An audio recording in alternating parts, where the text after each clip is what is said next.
কঠিন শীত আসবে, তো ওই শীতটা থেকে একটা আশ্রয় প্রার্থনা করতে হয় আল্লাহর কাছে, আল্লাহ এই কঠিন শীত থেকে আমাকে বাঁচাও। কারণ কি জানেন? কারণ হচ্ছে জাহান্নাম বছরে 2টা নিঃশ্বাস ছাড়ে। কয়টা নিঃশ্বাস?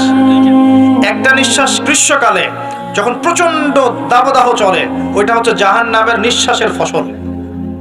ওই প্রভাবে পৃথিবীতে এরকম দাবদাহ চলে। এই সায়েন্স বিশ্বাস করবে? করবে না। ওর বিশ্বাসের আমার যায় আসে না। আল্লাহ পাক বলেছেন সত্য, রাসূল বলেছেন সত্য।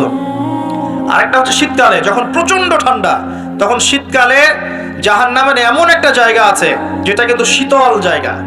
জাহান্নামের পুরো জায়গাটাই কিন্তু আগুন নয়, এমনও জায়গা আছে যেটা কি খুব শীতল। ওই শীতল অংশ শ্বাস ছাড়লে এই যে পৃথিবীতে সেই এই শীতের একটা প্রভাব চলে আসে, প্রচন্ড ঠান্ডা শৈত্য প্রভাব চলে আসে।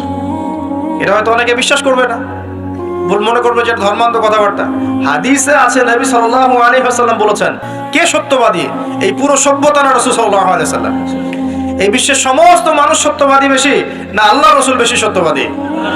বাস, আর কোনো দরকার আছে কথার? শীতকালটা কাজে লাগাই।